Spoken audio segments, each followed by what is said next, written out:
주님께서 자신이 감으로 말미암아 이제 또 다른 보혜사가 오셔서 너희 안에서 어떠한 일을 할 것인가를 지금 설명하고 있습니다. 지난주에는 그 성령께서 오셔서 죄에 대하여, 의에 대하여, 심판에 대하여 세상을 책망하신다는 그 말씀을 갖고 저와 여러분이 은혜를 나눴죠. 어떻게? 죄에 대하여 주님이 친히 설명하시죠. 죄가 뭡니까? 예수님을 믿지 않는 것. 의가 뭡니까? 예수님이십니다. 심판이 뭡니까? 이 세상의 왕은 심판을 받았어요. 그 예수를 믿지 않는 게 심판이에요. 하나님의 의라고 인정하는 것을 인정하지 않는 것이 바로 심판이란 말입니다.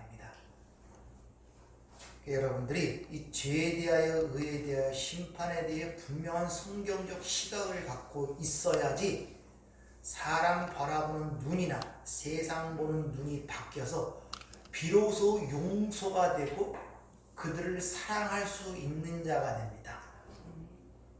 성경이 말하는 사랑이라든지 용서라는 것은 우리가 이 세상을 보는 시각과 관점이 바뀌지 않으면 절대 할 수가 없습니다. 세상에 얘기하는 것처럼 단순히 참고 인내하는 것만이 사랑이 아니고 용서가 아님을 아셔야 됩니다. 보는 시각이 여러분이 바뀌셔야 돼요. 따라서 그 죄가 뭔지, 의가 뭔지, 심판이 무엇인지를 한마디로 요약하면 예수 그리스도와 그의 십자가를 이야기를 하는 것입니다. 그걸 그렇게 설명을 해 주시는 거예요. 그리고 그 성령이 우리 안에 오셔서 그걸 깨닫게 하심으로 말미암아 예수를 부인하지 않고 예수를 시인하도록 하시는 일을 또한 성령께서 하신다고 고린도전서 12장 3절은 우리에게 그렇게 이야기를 하고 있죠. 이렇게 성령이 우리 안에 오셔서 이제 하나님 나라에서 영원히 함께 살아야 할 그 삶을 성령이 우리 안에 오셔서 하나님과 함께하는 삶을 어떤 것인가를 훈련시키고 교육시키고 우리가 영원히 살아야 할 하나님의 나라의 맛을 여기서 조금씩 맛보게 하는 그런 것이 바로 성령께서 하시는 일이란 말입니다. 이가 이 세상을 떠나서 거기 가서 맛보는 것이 아니라 이미 여기서 하나님과 함께 사는 삶을 연습하도록 성령께서 우리 안에서 그 일을 하시고 계시단 말입니다. 그리고 우리가 들어가 살아야 할 그 나라의 맛을 여기서 조금씩 맛보게 하고 있단 말입니다. 그 일을 성령께서 하시고 있다는 것입니다. 근데 문제는 그런 성령이 우리 안에 내주하시면서 사는 그 삶이 그렇게 우리 생각과 같이 그런 식으로 나가지 못하고 있다는 데 문제가 있는 거예요. 즉 그렇게 성령께서 우리의 삶에 들어와 우리와 함께 그 길을 인도하시는 가운데도 우리 안에서 그 옛사람의 마귀적 특성들이 드러나고 있다는 것입니다. 그 특성이 가장 적나라하게 드러나는 것이 그 뭐냐? 의심, 불신앙이란 말입니다. 그것들이 우리 안에 드러나게 함으로 말미암아 그 하나님과 동행하는 삶 속에서 여전히 불안하고 당황스럽고 혼란스러운 삶들이 우리 신앙생활 속에서 드러난다는 거예요. 하나님과 동행하는 가운데 있어서 그런 예가 마태복음 16장에 보면 잘 나타나고 있는데 베드로의 그 사건이 나오죠. 베드로가 주님으로부터 사탄이라는 엄중한 책망과 경고의 말씀을 읽는 것이 마태복음 16장에 나타납니다. 거기서 주님이 앞서서 너희는 누구라 하느냐 나를 누구라 하느냐 물을 때 베드로가 아주 멋지게 대답을 합니다. 주는 그리스도시요 살아계신 하나님의 아들이라는 아주 멋진 대답을 해요. 그러자 그 말이 끝나자마자 주님이 이어서 곧 말씀하시는 것이 그것을 알게 한 것은 내가 아니라 하늘에 계신 내 아버지께서 그걸 알게 하셨다. 그 말을 통하여 베드로가 그 말을 할 때 베드로의 마음을 주장한 것이 하나님이었구나 우리에게 가르쳐 줍니다. 근데 이어서 곧 나타나는 것이 바로 베드로가 사탄아 내 뒤로 물러가라. 내가 하나님의 일을 생각지 않고 사람의 일을 생각한다는 엄청난 책망이 드러나요. 그럼 조금 전에는 베드로의 마음을 하나님이 주장했다가 사탄이라고 칭할 때는 보면 마귀가 주장한 결과가 되지 않습니까? 이런 양상들이 우리 삶 속에 드러난다는 거예요. 엄청난 은혜를 받고 내가 하나님의 백성처럼 그런 느낌과 기분에 충만할 때가 있고, 어떨 때는 내가 예수를 믿는 건가 의심에 빠지며 자신이 자포자기나 좌절에 빠질 때가 있다는 것입니다. 이런 문제들을 우리가 잘 이해를 하셔야 돼요. 우리가 마태복음 16장을 통해서 잘 기억해야 될 것은 사탄이라고 칭한 그 베드로에게 뭐라고 말을 하느냐? 네가 하나님의 일을 생각지 않고 사람의 일을 생각한다는 거예요. 그러니까 사람의 일이 곧 사탄이라는 말과 같은 맥락을 갖고 있단 말입니다. 그럼 사람의 일이 뭐냐? 마귀의 일이 뭐냐? 하나님의 영광을 위해 살지 못하고 자기 영광을 위해 살라는 것이 인간의 타락한 인간의 특성 아닙니까? 그러니까 인간이 사람의 일이라는 것은 하나님의 영광을 위해 사는 것이 아니라 자기의 만족과 행복과 자신의 영광을 위해 살려는 그 사람의 특성이 곧 뭐다? 마귀란 말입니다. 그게 마귀의 특성이에요. 그래서 저희가 하나님의 영광보다 사람의 영광을 더 좋아했다 그러죠. 그러니까 마귀 들렸다, 귀신 들렸다는 그 말은 여러분이 생각한 것처럼 외적으로 나타나는 이상한 현상이라든지 그런 것을 얘기하는 것이 아니라 하나님의 영광이 아닌 자신의 영광을 위해 살고자 하는 모든 사람들은 다 뭐의 삶이다? 마귀의 삶인 것입니다. 그래야지 뭐 이상한 현상이 보이고 사람이 뭐 거품을 쓰러지고 그런 것이 성경에서 귀신 들렸다고 얘기하는 삶이 아님을 여러분들이 아셔야 돼요. 단지 보이는 현상을 통하여 그걸 설명하기 위해서 그런 자들을 하나님이 취하는 모습을 성경에서 기록하는 것이란 말입니다. 이 사탄이라는 말은 대적자라는 뜻입니다. 하나님을 대적하는 자. 이 사탄이라는 단어가. 그런데 이거 고유명사가 아니라 일반 명사예요. 고유명사가 아니라 일반 명사라는 그 말은 그 사탄이라는 말이 나올 때 거기에 대해서 설명을 해야 된다는 것입니다. 그래서 성경에서 그런 내용들을 우리가 잘 보고 이해를 해야 됩니다. 따라서 인간은 딱 두 종류예요. 마귀의 종이든지 하나님의 종이든지, 죄의 종이든지 의의 종이든지, 우리 안에 무엇이 담겨 있는가가 곧 그 사람의 신분과 위치를 확정하는 것인데, 우리 안에 세상 것을 담고 있으면 세상의 권세 잡은 자의 종이란 말입니다. 그리고 그 안에 하나님의 것이 담겨 있으면 하나님의 종인 것입니다. 따라서 이 세상의 모든 하나님을 믿지 않는 모든 불신자들의 삶이라는 것은 그 안에 세상 것이 담겨 있잖아요. 근데 그 세상의 주관자가 누굽니까? 세상의 임금이 누굽니까? 마귀 아닙니까? 그러니까 마귀의 종으로 살아가는 거예요. 그런 걸 잘 모르죠, 세상 사람들은.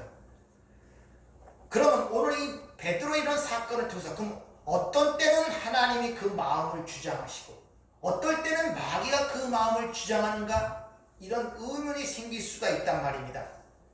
요한에서 5장 18절에 보면 이런 말씀이 있습니다. 하나님께로부터 나신 자가 그를 지키심에 악한 자가 그를 만지지 못하니라.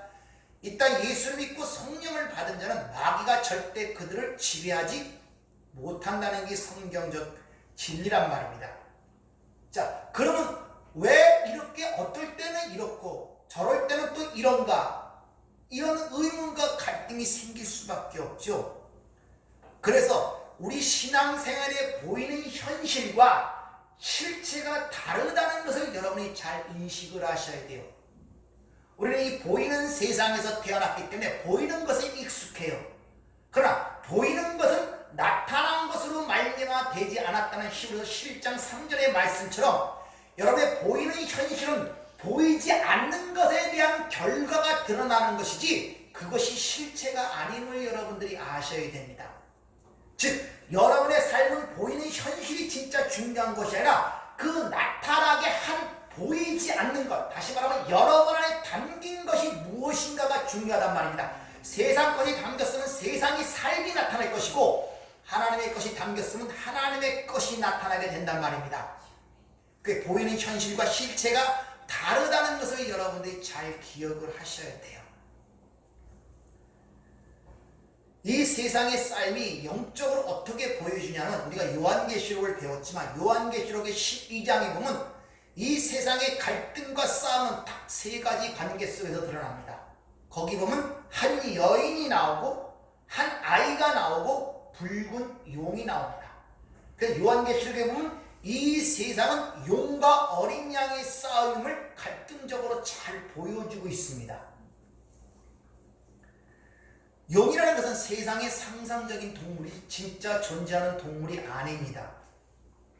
성경에서는 이 용이 항상 세상의 권세 잡은 자요 또 세상의 전체, 그 세상 권세 잡은 자의 세력 전체를 가리킬 때 용 이런 말을 사용하기 때문에 계시록 12장 9절에 보면은 큰 용이 내어 쫓기니 옛뱀 곧 마귀라고 하고 사탄이라고도 하며 온 천하를 꿰는 자라. 그가 땅으로 내쫓기니 그의 사절도 그와 함께 내쫓기니라. 이렇게 얘기를 합니다. 용. 그 용이 바로 바다의 짐승에게 권세를 줘 용에게 경배하게 만드는 이야기가 계시록 13장에 연결되어 나오는 것을 볼 수 있죠.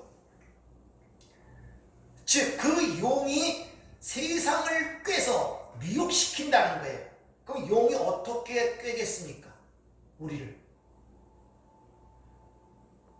용이 계시록 12장 9절에 용이 옛뱀, 마귀, 사탄이죠. 같은 존재를 얘기한단 말입니다. 그럼 옛뱀은 어디가 생각납니까? 창세기 3장 인류의 시초인 아담과 하와를 깬 사건이 머릿속에 떠올라야죠. 그 용이 그 인간을 꿰는 그 수단은 그때나 지금이나 변화된 것이 없어요. 그게 바로 교만이라는 것입니다. 교만. 그 교만의 내용이 뭡니까? 네가 죽지 아니하리라. 내가 하나님처럼 되리라. 교만이라는 것은 남들 앞에서 거들먹거리고 내가 너보다 낫다는 그런 의미의 정도가 아니에요. 성경에서는. 교만이라는 것은 피조물이 죽지 아니하라는 생각을 갖고 있는 자체가 교만이란 말입니다. 영원 불멸하고 죽지 않은 분은 하나님 한 분밖에 계시지 않는다는 사실을 아셔야 됩니다. 근데 피조물인 존재가 어떻게 죽지 아니할 수가 있어? 이 자체가 교만이란 말입니다. 두 번째는 피조물이 어떻게 창조자의 위치에 올라갈 수가 있냐는 것이죠. 이 두 가지를 갖고 아담과 하와를 넘어뜨렸는데 오늘도 그 방법은 전혀 변하지 않고 인간들 속에서 그 미혹에 빠져 걸어가고 있다는 것입니다. 다 죽지 않는 것처럼 살잖아요. 세상에. 죽음을 의식하고 죽음을 알고 살아가는 자가 몇이나 되겠습니까? 이건 그리스도인 외에는 없습니다. 다 죽지 않을 것처럼 살아요. 그래서 장례식장에 가도 그게 내 죽음인지를 모르고 그래서 주님께서 십자가에 갈 때 우는 그들을 향해 나를 위해 울지 말고 너희 자녀들을 위해 울라 그러죠. 자신을 위해서 울어야 돼요. 그리스도인들은 그 장례식장에 갔을 때 그 시체를 위해 우는 것이 아니라 자신을 위해서 울어하고 애통해야 된단 말입니다. 근데 세상 사람들은 자기가 죽는다고 생각 안 하고 살아가요. 영원히 살 것처럼 그렇게 요동을 치며 살아가고 있단 말입니다. 어떻게 되기 위하여? 하나님처럼 되기 위하여 몸부림을 치는 거예요. 세상의 왕이 되기 위하여. 이게 세상의 실정이란 말입니다. 교만. 이 교만이라는 단어가 구약의 히브리어로 보면 살랄이라고 되어 있는데 그 의미가 뭐냐면 찬양하다, 높이다, 쌓아올리다 이런 말이에요. 그러니까 교만이라는 자체가 마귀의 특성인데 마귀도 하나님처럼 영광을 받고 싶어 한단 말이에요. 찬양을 받고 싶어 한단 말입니다. 근데 그 마귀의 그 특성이 어떻게 드러납니까? 인간을 통하여. 인간을 통하여. 그래서 인간이 사람들의 칭찬과 비난과 인기에 그렇게 민감한 거예요. 칭찬을 받고 싶어하고 그들로부터 대접을 받고 싶어하고 영광을 받고 싶어 하잖아요. 사람들도. 이게 마귀의 특성이란 말입니다. 그걸 교만이라고 하는 것입니다. 그래서 이 시대가 그렇게 인기에 민감하고 사람들의 칭찬과 비난에 민감한 이유가 거기 있단 말입니다. 물론 잘못된 일로 통하여 비난을 받거나 뭐 그런 거는 상관이 없다 하지만은 여러분들이 사람의 너무 칭찬과 비난에 민감한 것은 여러분 그만큼 내가 내 영광을 중요시 여기고 있다는 사실을 감지를 하셔야 돼요. 그래서 아주 그런데 예민한 사람들 있죠. 남 한마디에 막 주눅이 들고 남 한마디에 뭐 기쁠 듯이 뛰고 하는 이런 것들 전부 다 감정이 그런 촉한 것 때문이니까 자기 영광을 사랑해서 그래요. 세상에 대해 죽은 자가 거기 무슨 상관이 있습니까? 그래서 잠언서 16장 18절을 보면 교만은 패망의 선봉이요 거만함은 마음의 넘어짐의 앞잡이니라.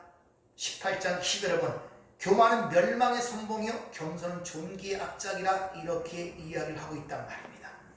이렇게 용은 이 세상의 힘을 추구하며 이 세상의 거짓된 것을 참이라고 속여서 하나님과 하나님 나라를 없는 것처럼 속이는 존재가 용이란 말입니다.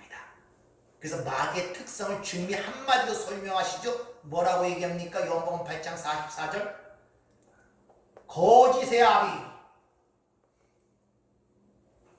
용의 특성이 마귀의 특성이 거짓말이란 말입니다. 거짓말. 자, 그러면 양은 누구가 있습니까? 잘 아시다시피 예수 그리스도 아닙니까? 충성된 증인으로서 하나님의 말씀에 순종하여 죽기까지 순종하시고 그 십자가의 삶을 살아간 예수 그리스도와 그에 속한 형제들을 양이라고 그렇게 이야기를 하는 것입니다. 따라서 이 세상엔 두 가지 삶의 원리가 존재하는데 바로 용이라는 그 삶의 원리와 어린 양이라는 삶의 원리가 이 땅에 존재하고 있죠. 그것이 바로 싸움이란 말입니다. 그것은 단지 밖에서 일어나는 것이 아니라 내 안에서 그 전쟁이 아주 치열하게 일어난다는 사실을 여러분이 감지를 하셔야 돼요. 밖에서 일어나는 것이 아니라 내 안에서 일어난단 말입니다.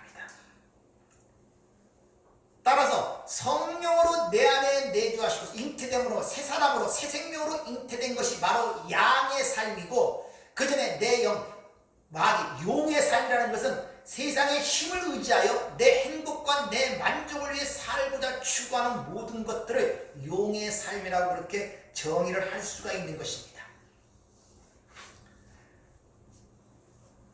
이와 같이 육신을 입고 즉 사망의 몸을 입고 있는 구원받은 하나님의 백성들은 역시 그런 그 삶 속에서도 그런 용의 삶이 드러날 수밖에 없다는 거예요. 그러면 하나님이 있는 백성들은 그 용의 지배를 받느냐? 그냥 너희를 건들지도 못한다, 만들지도 못한다는 그 말은 구원에 관해서는 하나님 앞에 참수할 수 없다는 그 말이지 구원받은 하나님의 백성에도 그 안에 그 사람의 언사나 행위나 습관을 격동을 시켜서 구원받은 하나님의 백성에도 불구하고 불신자와 동일한 삶을 살아간다는 것을 밝혀주는 거예요. 그러니까 평생 동안 안 믿는 사람처럼 살아갈 수가 있단 말입니다. 마치 누구처럼? 십자가의 한 강도처럼 평생 강도처럼 살다가 마지막에 하나님의 은혜로 예수를 믿고 구원받는 사람들이 있단 말이에요. 따라서 겉으로 나타낸 그 사람의 행위와 어떤 것을 통하여 이 사람이 구원받은 자다, 구원받지 못한 자를 함부로 판단하시면 안 돼요. 구원받은 자임에도 불구하고 불신자와 방불한 삶을 살아가는 사람이 있는가 한편에 또 아주 신자처럼 열심히 사는 사람 같아도 그 사람이 구원받지 못하는 사람일 수가 있다는 이런 사실들을 여러분이 잘 기억을 하셔야 돼요. 그럼 보이는 것들로 함부로 판단하시면 안 된단 말입니다. 용이라는 것은 가상의 동물이죠. 이 유래를 따져보니까 이 토템을 섬기던 고대 시대, 토템이라는 것은 이제 각 부족 시대에서 자기들의 어떤 짐승을 섬기는 걸 토템 신앙이라고 해요. 사자를 섬기기도 하고 뱀을 섬기기도 하고 뭐 좀 힘있고 그런 것들을 섬기는 걸 토템을 섬기던 고대 시대 한 왕이 이웃 나라 부족들을 다 징벌을 하고 그 나라가 섬기던 그 짐승의 한 특징들을 다 불러다가 만들어낸 것이 용의 모습이에요. 그리고 이게 바로 내가 섬기는 가장 힘있는 신이라고 얘기한 게 바로 용이란 말입니다. 따라서 용은 다른 것들을 다 징벌한 세상의 왕을 상징하는 그런 의미가 용의 의미를 갖고 있는 것입니다. 그래서 성경에서 그걸 인용하다가 쓰는 것입니다. 따라서 용이 상징적으로 함의하고 있는 내용은 자신의 힘과 이 세상의 힘으로 하나님의 자리에 앉아 최고로 되고 싶어하는 인간의 죄성을 함의하고 있는 것이 용이라는 단어란 말입니다. 그 특성이 마귀의 특성이며 사탄의 특성이며 옛 뱀이라고 계시록 12장 9절에서 그렇게 이야기를 하고 있는 것입니다. 그래서 이 세상의 왕이 되고 싶어하는 사람들, 이 세상의 왕의 얼굴을 뭐라 그러니까? 용한, 왕의 침상을 용상, 왕이 입는 옷을 용포. 세상 속담도 있죠. 개천에서 뭐 났다? 용 났다. 미꾸라지 뭐되다? 용되다. 세상에 그런 것들 다 그렇게 진리를 설명하고 있다니까요. 근데 우리 그런 것들을 다 칭찬으로 알고 들고 있죠. 개천에서 용 났다. 미꾸라지 용됐다. 성경적으로 말하면 그건 칭찬이 아닌 것입니다. 성경적 칭찬은 용이 미꾸라지 됐다가 성경적 칭찬이에요. 그 용이 상징하고 함의하고 있는 그런 내용들을 모르니까 용을 그렇게 좋아하는 거예요. 그래서 뭐든지 하고 싶어하는 대로 하는 것이 용의 입에 물려있는 뭡니까? 여유잖아요. 그래서 그런 만화와 영화들이 얼마나 많이 나옵니까? 이와 같이 내가 하나님처럼 되리라는 치명적 질병에 걸린 아담 안에서 난 모든 자들이 그 용이 되고 싶어서 안달이 나서 몸부림치는 것이 이 세상의 삶이란 말입니다. 그래서 이 세상을 복마전이라고 하는 거예요. 정치고 경제고 일반적 사람들의 삶도 다 복마전입니다. 다 용처럼 살고 싶어서 몸부림치며 안달을 내는 것이 우리의 생활이란 말입니다. 그런데 우리 안에 성령이 오심으로 말미암아 용의 삶과는 반대되는 양의 삶을 가리키려 하니 이게 얼마나 우리 삶에서 부느낌을 있겠냐는 것이죠. 우리 안에 와서 우리가 그전에 누구의 종이었습니까? 마귀의 종이죠. 그러니까 용의 삶에 훨씬 익숙하고 편합니다. 어린 양의 삶이라는 생소해요. 그러니까 당연히 우리 안에 들어와서 성령이 그걸 가르칠 때 우리는 그것을 거부하고 힘들어하고 고통스러워할 수밖에 없는 것입니다. 편치를 않아요. 그래서 갈등과 분란이 많이 생기는 거예요. 그래서 주님께서 제자들을 보내시면서 이런 말씀하시죠. 내가 어린 양을 이리 가운데 보낸 것 같다 이렇게 얘기하죠. 오늘 본문 13절 15절을 한번 보세요. 진리의 성령이 오시면 그가 너희를 모든 진리 가운데 인도하시니 그가 스스로 말하지 않고 오직 들은 것을 말하며 장래일을 너희에게 알리시리라. 그가 내 영광을 가지고 내 것을 가지고 너희에게 알리겠습니다. 무릇 아버지께 있는 것이 다 내 것이라. 그러므로 내가 말하기를 그가 내 것을 가지고 너희에게 알리시겠습니다. 이렇게 얘기를 합니다. 성령이 오셔서 스스로 자발적으로 얘기하는 것이 아니라 듣는 것을 얘기하는데 자신의 것이 아니라 내 것, 예수 것을 이야기한다는 것입니다. 예수 것. 그럼 예수 것이 뭐겠습니까? 예수가 이 땅에서 산 삶이 무슨 삶입니까? 십자가의 삶, 어린 양의 삶, 자기 부인의 삶, 그걸 가르친대요. 다시 말하면 예수 그리스도와 그의 십자가를 가르친단 말입니다. 이게 성령이 하시는 일이에요. 예.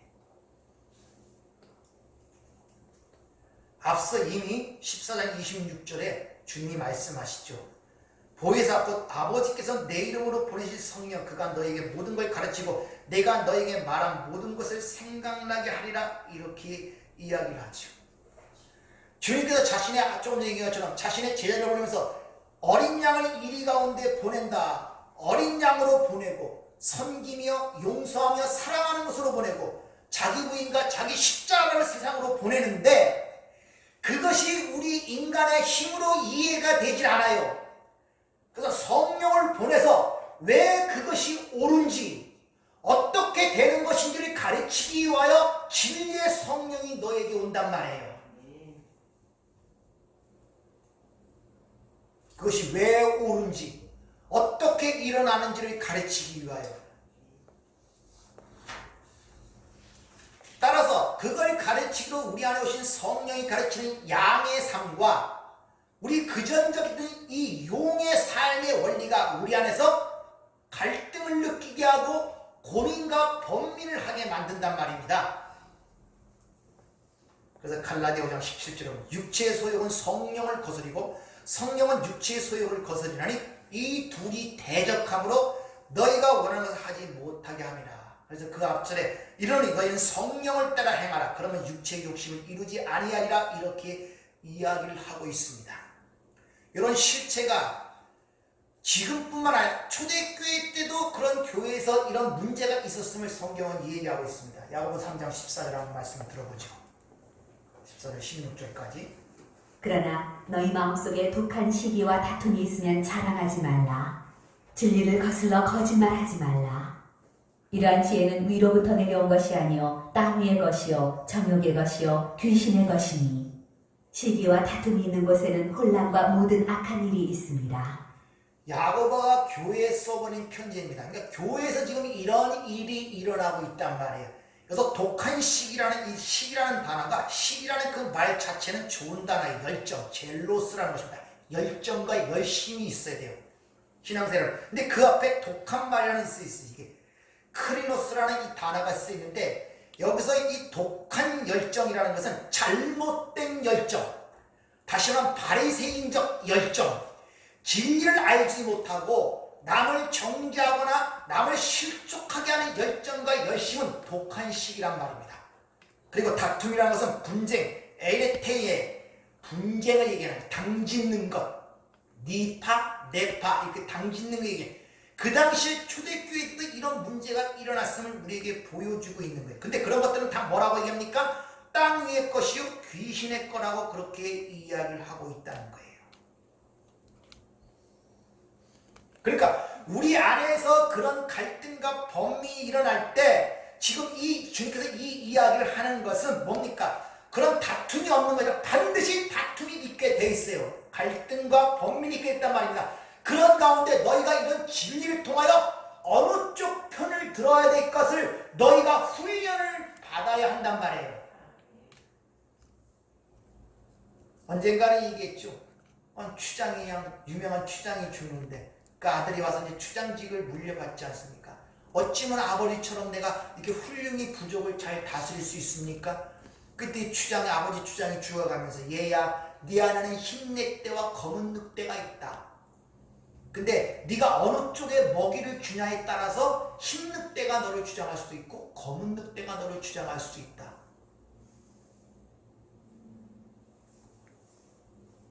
여러분의 삶의 지금 불행과 또 행복, 어떤 삶의 힘을 공급받고 부여받는 것이 하나님께로부터입니까? 세상으로부터입니까? 이런 것을 물어보라면 어느 쪽에 먹이를 주고 있어요? 이런 부분들이 부족하기 때문에 우리가 훈련을 받아야 된단 말입니다. 양의 편을 드는 쪽으로. 지금 그 이야기를 주님이 우리에게 지금 하시고 있는 거예요. 귀신 들린 자의 삶이라는 이런 말을 통해 여러분이 많은 오해들을 하고 있어요. 귀신 들렸다면 특이한 현상들이 일어나는 것, 뭐 몸부림을 치거나 막 괴상한 소리를 지르거나 막 이런 것들만 생각하는 것이 있어요. 여러분 귀신 들려갖고 점치는 사람들 있지 않습니까? 그 사람들의 삶이 뭐 우리하고 별 다릅니까? 막 소리 지르고 그래요? 아니 멀쩡한 사람이 거기 가서 지혜 두고 하고 점도 치고 그러잖아요. 귀신 들린 삶이라는 것은 하나님의 뜻과 상관없이 자신의 의지와 자신의 지혜를 따라 자신의 야망과 비전과 자신의 만족을 위해 살고자 추구하는 모든 삶을 귀신의 삶이라고 얘기하는 것입니다. 그때 성령이 오기 전에 주님이 십자가를 지기 전에 그걸 가리켜야 못 알아먹으니까 세상으로부터 귀신 들렸다고 얘기하는 그런 어떤 특정한 현상을 고침으로 말미암아 이것이 귀신 들린 삶이라는 것을 우리에게 모형적으로 설명하고 상징으로 설명하기 위해서 그런 자들을 고쳐준 것이지 그런 삶이 귀신 들린 삶이라는 의미가 아니란 말입니다. 마귀의 영이 귀신의 영 아닙니까?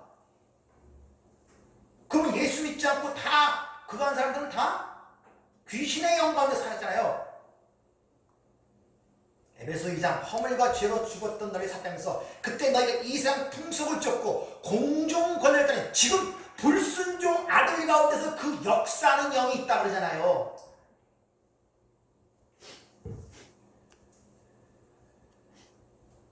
따라서 하나님 위에 다른 영광을 위해 내 영광을 위해 사는 모든 삶을 다 귀신 들린 삶이라는 겁니다. 다시 말하면 그 안에 진리 하나님의 말씀을 담지 못한 삶을 귀신의 삶이라고 해요. 근데 귀신의 특징이 뭐냐? 마태복음 12장 43절을 보면 물 없는 곳을 찾아다니며 쉴 곳을 찾는다 그러죠. 물, 진리, 말씀이 없는 곳, 메마른 광야 어디입니까? 지금 광야가 어디예요? 이 세상이 광야 아니에요, 여러분들. 그럼 이 세상이 어디입니까? 그럼 천국입니까? 여러분 사랑하는 지금 보이는 이 세상이 광야란 말입니다. 광야, 물이 없는 곳, 진리가 없는 곳 광야예요. 메마른 땅이란 말입니다, 여러분. 그 물이 없는 곳, 세상을 찾아다닌단 말입니다. 결국 그 귀신 들린 삶은 세상을 찾을 수밖에 없고 세상과 벗될 수밖에 없단 말입니다. 그래서 물 없는 곳을 찾아다닌다 그러잖아요. 그래서 그 내 안에 하나님의 진리였으면 그 갈급함이 진리의 갈급함이 아니면 세상을 자꾸 향하게 돼요. 신앙생활이 세상과 자꾸 가까워지려고 그래요. 귀신의 삶으로 자꾸 가게 되면 자, 그걸 이기는 방법은 바로 우리 안에 보내신 성령을 통해서만이 그걸 깨닫게 하고 이길 수가 있단 말이에요. 그 성령만이 양의 삶을 가르칠 수가 있기 때문에 그럼 우리 그것을 깨닫고 양의 삶으로 가고자 하는 양의 편을 들고자 하는 훈련을 받는 과정 속에 있잖아요. 그럼 어떻게 우리가 성령을 붙들고 성령의 뜻을 따라 살 수 있는가를 알아야 되지 않습니까? 성령. 그러니까 그런 다툼과 갈등과 번민이 우리가 이 땅을 떠날 때까지 계속 나타나는데 그때마다 우리는 양의 편을 드는 훈련을 계속적으로 받아야만이 이 세상을 이기며 살아갈 수가 있단 말입니다. 진자를 이긴 자의 종이 되는 거예요. 여러분이 구원이 취소된다는 말이 아니라 이 땅에서 마귀의 종처럼 안 믿는 자들과 방불한 삶을 살아갈 수밖에 없단 말이에요. 이기지 못하면. 헬라에서 성령이라고 번역된 단어가 푸뉴마입니다. 근데 그것이 여러 가지 의미로 해석이 돼요. 어떨 때는 숨, 어떨 때는 호흡, 어떨 때는 바람으로 번역이 돼요. 이 히브리어 르하우가 또 성령이라는 단어인데 마찬가지예요. 영, 숨, 호흡, 바람 이렇게 번역이 됩니다. 니고데모에게 주님이 이런 말씀을 하죠. 요한복음 3장 8절에 보면 바람이 이으로 불 때 내가 그 소리를 들어도 어디서 와서 어디로 가는지 알지 못하나니 성령으로 난 사람은 다 그러하니라. 여기서 주님께서 성령을 바람에 비유하여 설명하십니다. 근데 그 바람이라는 단어가 성령이라는 단어가 똑같은 단어예요. 푸뉴마. 그러니까 바람 대신 성령을 집어넣어서 해석해도 아무런 상관이 없습니다. 성령은 하고자 하는 대로 분다. 나는 그 소리에 주의를 기울이지만 그분이 어디서 와서 어디로 가는지 모른다. 성령으로 태어난 사람은 다 그러하다. 이렇게 이야기를 합니다. 주님이 친히 성령을 뭐로 비유하고 있다고요? 바람. 이 보이는 세상, 이 물질적 세상은 다 보이지 않는 어떤 것을 드러내고 계시하기 위해서 만들어진 것입니다. 그러니까 모든 보이는 것 속에는 하나님의 어떤 것을 담아놓고 얘기하는 거예요. 그러니까 하나님이 왜 만지도 보이지도 느낄 수도 없는 성령을 바람으로 얘기하시겠습니까? 그러니까 우리는 바람을 잘 이해하면 성령의 의미와 뜻을 우리가 이해할 수가 있다는 거예요. 괜히 바람으로 주님이 설명하시겠습니까? 여러분, 그럼 성령을 우리가 붙잡아야 되는데, 여러분 또 다른 말로 그러면 성령을 바람이라고 그랬으니까 바람을 어떻게 붙잡겠습니까? 아니, 다른 말로 그물로 바닷물을 들어 올릴 수 있겠습니까? 갑자기 그 영화가 생각 안 나는데, 이 깡패들이 이제 어떤 사건을, 범죄를 저지르고 도망을 가는데 절간으로 도망을 가요. 그래서 거기서 이제 그 스님에게 피해달라고 이제 좀 숨겨달라고 얘기를 하니까 그 스님이 이제 뭐랄까, 어떤 수수께끼 같은 어떤 그런 걸 냅니다. 문제를 냅니다. 밑 빠진 독에다가 물을 채우면 내가 너를 숨겨주겠다. 이렇게 얘기를 해요. 그 깡패 대여성이 열심히 물을 갖다 기르지만 밑 빠진 독에 물이 채워집니까? 안 채워지죠. 모두 다 하다가 허덕허덕대고 다 포기했는데 한 사람이 그 밑 빠진 독을 번쩍 들어다가 샘에다가 탁 던지니까 독에 물이 채워졌네. 그래서 이제 거기 이제 머무는 그런 얘기가 갑자기 생각이 나서 이 얘기를 하는데, 자, 그럼 바람을 어떻게 잡겠습니까? 바람을 잡으려면 못 잡죠. 어떻게 바람이 있습니까? 어디서 와서 어디로 가는지도 모르니. 바람을 잡으려고 하는 것이 아니라 바람에게 여러분이 노출이 돼야 돼요. 아멘. 아시겠습니까? 바람은 잡는 것이 아니라 자신이 그 존재에게 노출이 돼야 돼요. 거기에 자기 전신을 던져야 돼요. 밑 빠진 독이 샘에 던져질 때 그 독에 물이 채워듯이 내 존재를 성령에게 던져야 된단 말이에요. 아멘.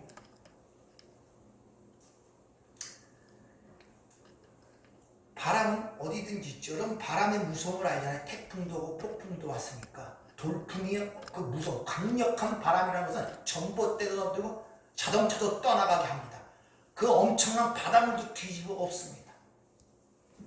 뿐만 아니라 사람을 들어갖고 달달달 털어갖고 사람을 완전히 새 사람으로 변화시키는 것도 성령인 것입니다. 성령은 어디나 무소부지하시죠. 여러분, 물과 공기가 없으면 뭡니까? 뭐도 없습니까? 여러분 너무 친숙해갖고 여러분이 그걸 잊어버려서 그래요. 물과 공기 없으면 여러분 못 살아요. 생명이 못 산다니까요. 물과 공기가 없으면은. 근데 물 공기가 없으면 어떡합니까? 그런 생각이 전혀 안 들죠. 너무 친숙해서 그래요. 너무 감사함이 없어서 그래요. 너무 당연한 것처럼 느껴서 그래요. 내가 밥 먹고 배부른 것이 당연한 것처럼 느껴져서 그래요. 밥 먹고 배 아프면 그때 배 안 아픈 게 얼마나 감사한 줄 알죠. 여러분 일상생활 하나하나가 우연히 자연적으로 일어나는 게 없다는 걸 여러분이 아셔야 됩니다.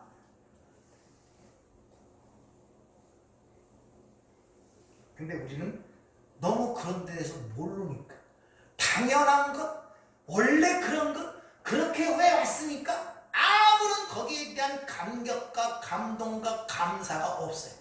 거기다가 100가지 은혜를 받았는데 하나만 뭔가 좀 아프면 그게 고통스럽고 그게 삶의 전체를 좌우하게 되는 게 우리 일상생활이고 우리의 삶의 모습을 보아야 된단 말입니다, 여러분들.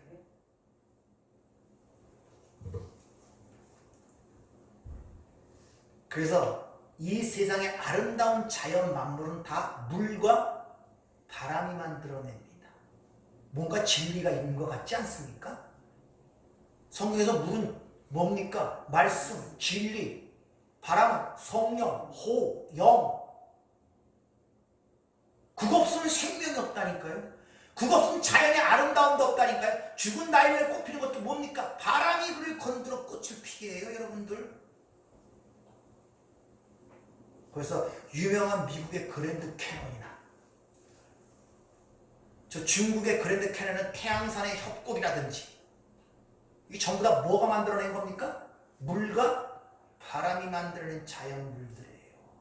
아름다운 하늘, 구름, 다 물과 바람이 만들어내는 것들이란 말입니다. 그래서 때로는 엄청난 강한 바람을 느끼겠지만 자오자 미세하게 바람을 느끼지 못하는 그것에도 뭐가 공기가 있단 말입니다.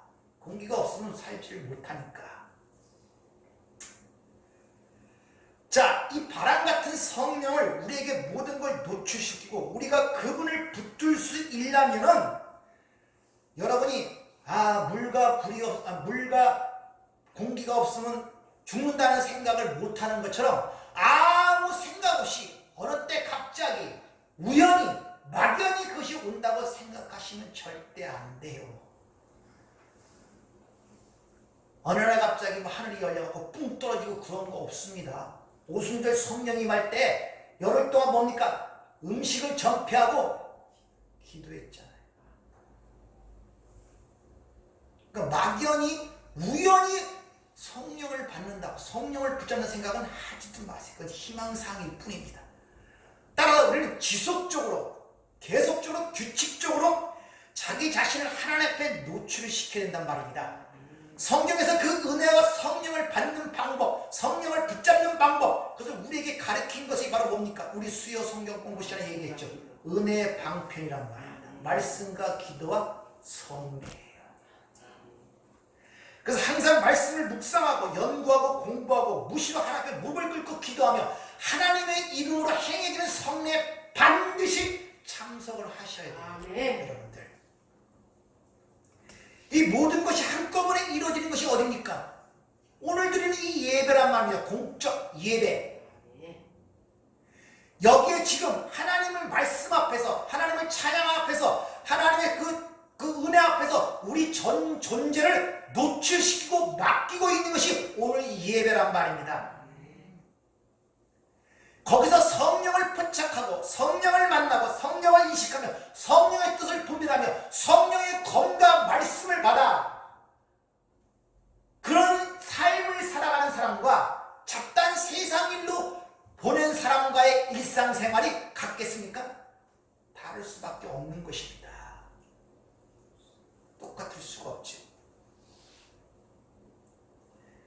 예배라는 것은 은혜를 입은 자들이 하나님을 만나는 경험을 하는 것이 바로 예배란 말입니다. 요한계시록 기록한 사도 요한이 밤모습에서 주의 날에 기도하는 가운데 예배하는 가운데 하늘의 문이 열려서 이 역사의 의미와 하나님 나라의 비밀을 깨닫고 기록한 것이 요한계시록 아닙니까?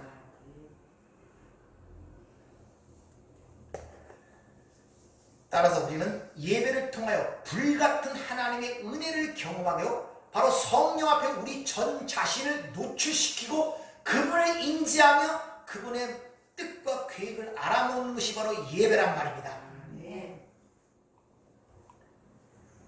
오늘은 주의 날이죠. 세상 사람처럼 우리도 가족들과 함께 외식도 할 수 있고 회사 친구들하고 동료들하고 또 뭡니까? 회식도 할 수 있고 또 대중매체를 보며 하루를 즐겁게 지낼 수도 있고 자기 좋아하는 어떤 스포츠 관람도 할 수 있습니다. 그것이 어떤 즐거움을 주고 유쾌함을 줄 수 있지만 절대 영적인 유익은 없습니다. 여러분, 내가 어떤 것을 해서 즐겁고 기쁘대 갖고 그게 내게 유익이라는 것과 같은 맥락으로 생각하시면 안 됩니다. 그렇게 생각하면 마약은 얼마나 좋습니까? 그 순간은 그거만큼 쾌락과 기쁨과 행복을 주는 게 어디 있습니까? 근데 그게 유익합니까? 근데 사람들의 사고 구조가 항상 어떤 기쁘고 즐거운 것이 되게 유익한 줄 알아요. 그 애들이 게임에 미치는 거예요. 그때는 기쁘고 즐겁거든요. 근데 그게 내게 유익한 것은 아닌데 그걸 끊지를 못하는 거예요. 왜? 그게 유익한 걸로 생각하기 때문에 그 기쁘고 즐거운 것이 내게 해를 끼친다고 생각하면 그걸 계속 하겠습니까? 안 하죠. 근데 생각이 거기에 안 미쳐요.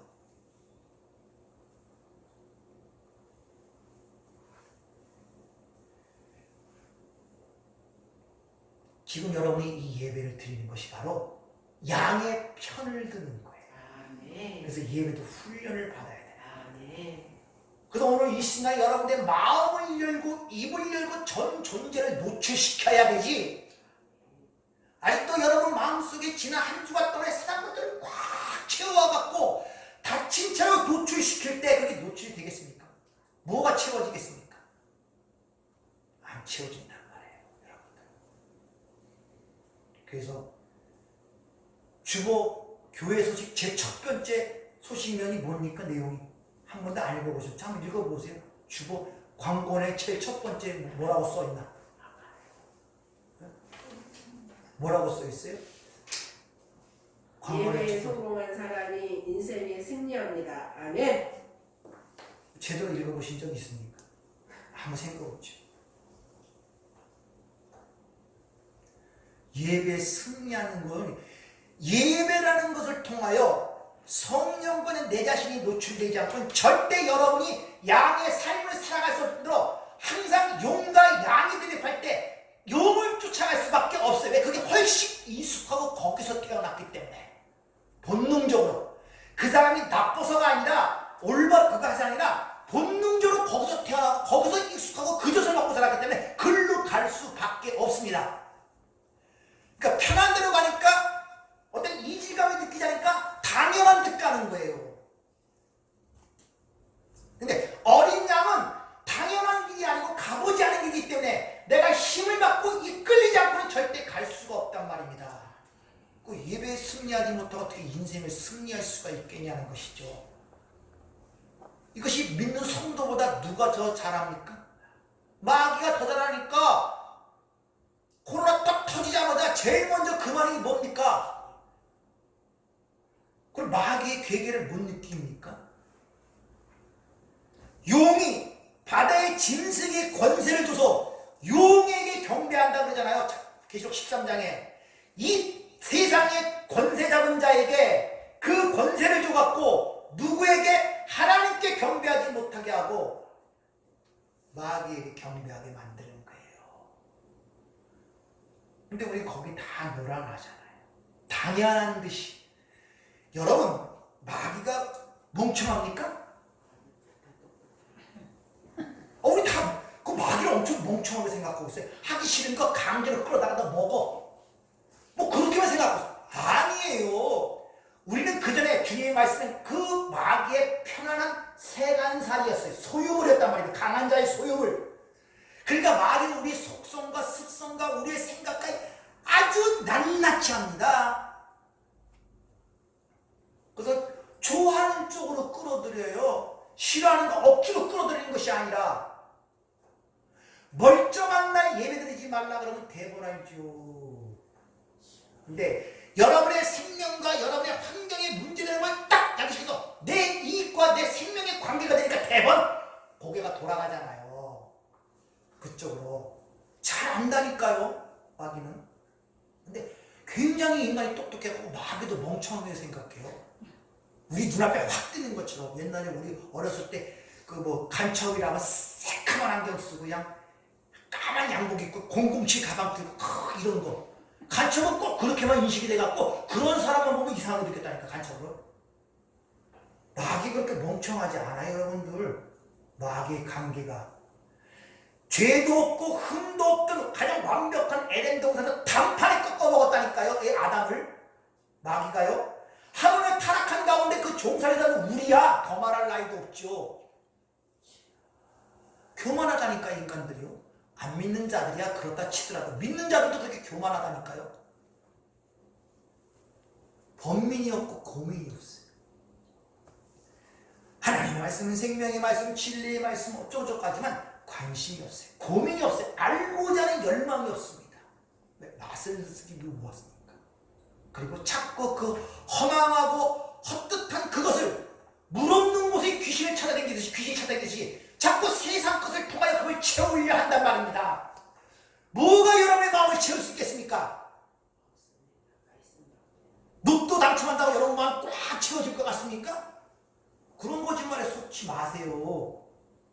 밑빠진 독에 물 붓기란 말입니다. 그런 것들. 근데 거기 잘 속아 넘어가요. 왜? 관심이 거기에 있습니까?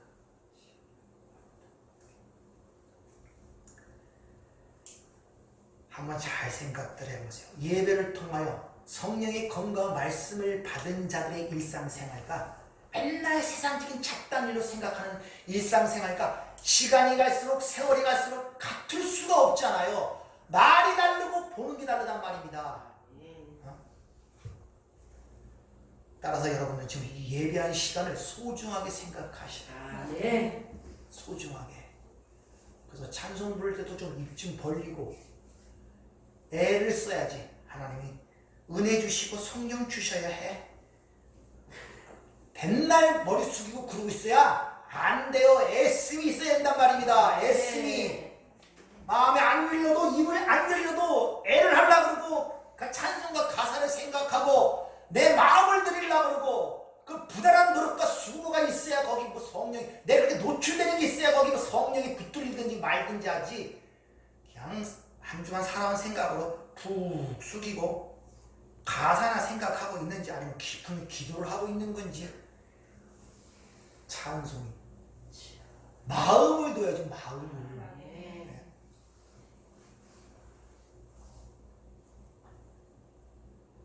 여러분들이 이 예배에 승리하게 되면, 양의 편을 들게 되면 주님이 오늘 16장 마지막 내가 세상을 이겼노라 그래요.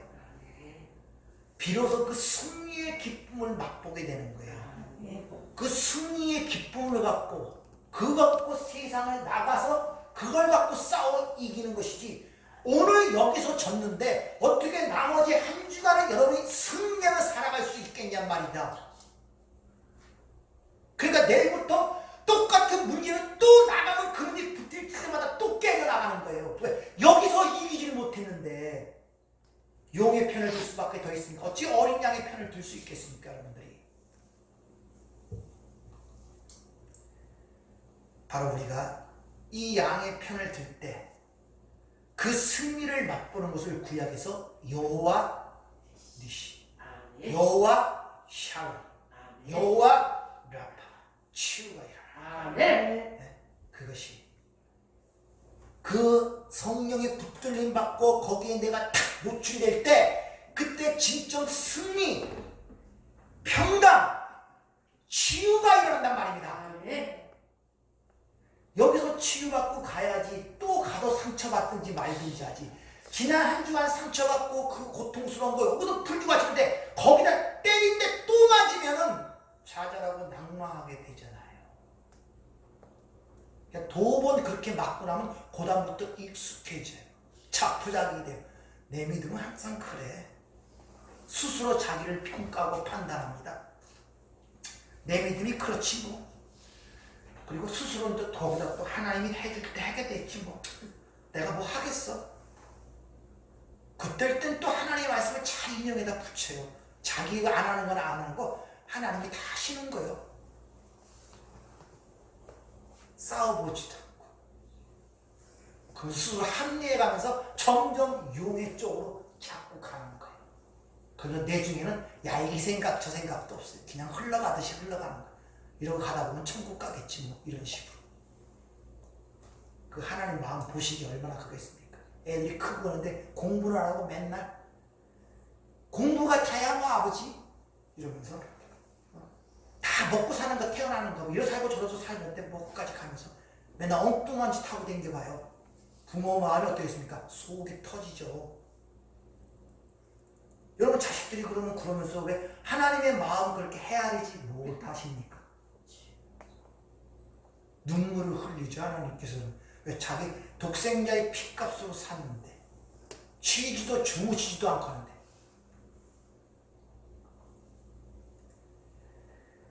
말씀과 기도, 이 예배를 의지하지 않고 우연한 은혜, 막연히 기다리는 이런 사람들은 용에 쉽사리 미혹되어 길을 잃어버리게 됩니다. 여러분 예배를 소중하게 생각하세요. 예배를 소중하게 생각하세요. 이런 걸 깨우치기 위해서 하나님께서 이런 문제들을 우리 주위에서 발생케 하는 것입니다. 예배. 그래갖고 예배도 또 그 스스로 문을 열어보잖아요. 온라인 예배. 온라인 예배라는 말이 뭔 자체도 모르고 온라인 예배가 어디 있습니까? 그냥 그건 설교, 강의라 그래요. 예배가 아니라. 교회에서 그 미혹이 넘어가갖고 그 큰 교회 사람들, 뭐 신학자들, 뭐 온라인 예배도 어쩌고저쩌고 해갖고서 그것도 마치 예배이냐? 뭐서 보니까 전부 다 한 반, 3분의 1 정도는 전부 다 온라인 예배도 예배라고 생각하고 그렇게 예배를 드리고자 한답니다. 그러니까 같이 모여서 얼굴 보고 은혜하고 신앙 가운데 얘기하고 서로 간증을 얘기하고 이런 대면을 하지 않고 그냥 그 보고선 그냥 그것도 예배라고 생각하고 그걸 예수 믿는다 생각하고 하위를 넘어가는 거예요. 제대로 먹혀 들어가는 것이죠. 그래서 주님께서 내가 마지막 날에 믿음 있는 자를 보겠느냐 이런 말씀을 하시는 것입니다. 네. 여러분 언젠가도 한번 얘기했지만 예배하는데도 준비가 필요해요. 교회 나오시면 딴 얘기 필요 없어요.